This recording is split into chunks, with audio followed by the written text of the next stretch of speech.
L'onction peut être sur toi. Et puis tu vas dans les bars, tu es dans le coin, puis tu peux faire n'importe comment. Non, c'est sacré. Le roi Belshazzar est parti récupérer les choses sacrées qu'ils avaient prises dans le temple de Dieu. Ce peuple avait colonisé les Israélites. Ils avaient détruit le temple de Jérusalem. Ils avaient enlevé les objets les plus importants et ils les avaient mis dans leur royaume. Et puis un jour, ce roi-là s'est levé, il a joué avec les choses qui étaient sacrées. Et pendant qu'il était en train de faire ça, de rire, il y a un doigt qui est venu écrit sur le mur. Daniel chapitre 5, à partir du verset 25. Dans le texte originel, c'est plutôt écrit « Méné, Méné, Tekel Upharsin ». Voici l'interprétation des paroles. Méné, Dieu a compté ton royaume et y a mis fin. Tekel, tu as été pesé à la balance et tu as été trouvé manquant de poids. Pérès, ton royaume est divisé et donné aux Mèdes et aux Perses. Voilà. La quatrième raison pour laquelle Dieu ne fait pas de grandes choses dans ta vie, c'est à cause de la légèreté et de la dispersion. Amen.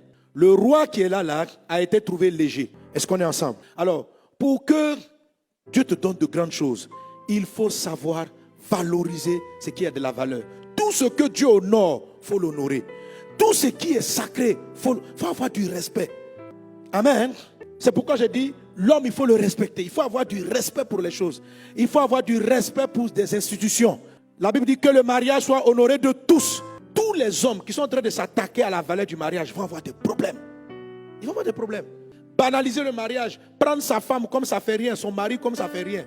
La Bible dit que le mariage soit honoré de tous. Hébreux chapitre 13, verset 4. Et le lieu conjugal, exemple de toute souillure. Le mariage, l'institution là, c'est quelque chose qui vient de Dieu. Tous ceux qui s'attaquent, Dieu les trouve légers. Tous ceux qui banalisent le fait d'aller devant les mères et de mettre l'alliance là, Dieu les trouve légers. Ta femme là, il faut la respecter. Ton mari, il faut le respecter. Il ne faut pas le banaliser.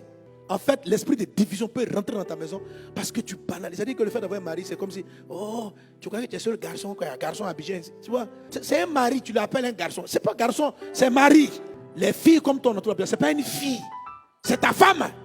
Mes amis, je vous dis la vérité. Il y a beaucoup de chefs d'État qui perdent le pouvoir, pas parce qu'ils sont malhonnêtes, mais pour la légèreté.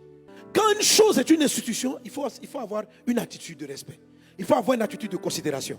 Quand vous arrivez dans la maison de Dieu, dites-vous c'est la maison de Dieu. Un jour, Jésus s'est fâché, il a chassé tous les vendeurs du temple, tout simplement parce qu'ils avaient fini par banaliser le temple. Et je vous dis, faites attention. C'est vrai, Dieu habite dans notre corps. Mais le fait qu'ici, on adore, il faut faire attention. Il faut faire attention. Il y a des gens qui se prennent des petites malédictions pour rien. C'est-à-dire même quand tu arrives et puis tu traverses la porte, là, rentre à un respect. Ce qu'on appelle la légèreté, ouais, ce n'est pas des choses comme ça qu'on dit c'est péché, mais c'est juste que, est-ce que tu arrives à savoir que tu as affaire à une chose qui est honorée et tu en tiens compte? Se tenir sur la chair, c'est quelque chose de sacré. Je vais parler de la part de Dieu. Donc tu prends le temps, tu respectes ce qui va se passer. Monter sur la chair, c'est sacré. Pour moi, venir ici prendre le micro, je l'ai fait pendant des années. Mais pendant des années, je me réveille toujours à 4 heures. Prendre le temps d'écouter Dieu. Je ne peux pas venir raconter ma vie. J'ai peur. Je ne sais pas. Ça dit que c'est pas là, les gens, on peut t'appeler papa, on peut avoir beaucoup de respect pour toi, mais ici c'est sacré. C'est sacré. Il y a des gens, tu arrives, Dieu les a honorés. Il faut faire très attention. Toute position d'autorité est honorable parce que tu diriges des hommes. C'est ton camarade de quartier, mais quand tu arrives dans son bureau, monsieur le directeur, parce que Dieu l'a élevé au rang de directeur. Et tu respectes ça. Et ceux qui sont légers ne savent pas pourquoi. Ils ont le cœur de Dieu, ils aiment Dieu, ils sont des adorateurs, mais ils ne savent pas pourquoi Dieu les bloque. Parce que tu es léger. Tu banalises les choses sacrées.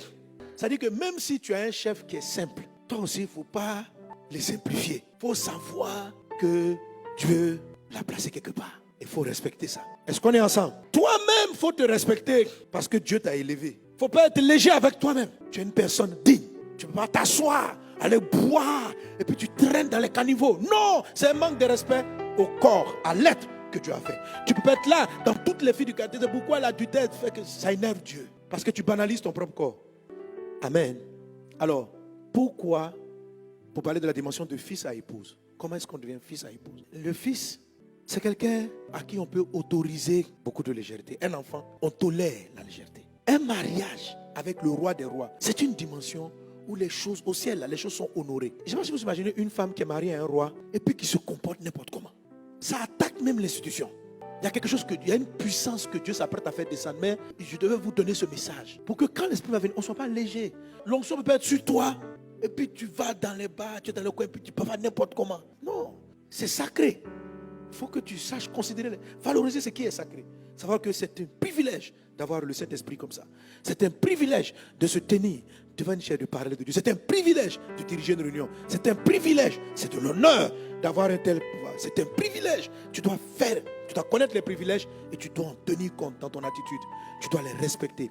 Si tu n'as pas encore été élevé, mais que déjà tu fais la différence entre ce qui est léger, ce qui est valeur, ce qui est valorisé, et tu sais les respecter, tu vas voir que tu vas facilement t'élever parce qu'il sait que tu ne vas pas faire n'importe quoi. C'est pourquoi Jésus n'a pas fait beaucoup de miracles dans son village, parce que les gens n'avaient pas distingué qu'ils n'avaient pas affaire au petit Jésus, mais ils avaient affaire à Dieu. Donc il y a une puissance qui n'a pas pu venir pour les sauver. Plusieurs dans leur village sont restés malades. Pourtant, le guérisseur par excellence était lui-même présent. La Bible dit Jésus n'a pas pu. Ça veut dire qu'il a essayé, mais il n'a pas pu. Pourquoi? Parce que le village était léger. N'est-ce pas l'enfant de Marie là? On n'a pas vu ici Joseph, on le connaît. Ah, celui-là, il va venir nous expliquer la parole de Dieu. Vous ne savez pas respecter. Que Dieu vous bénisse abondamment.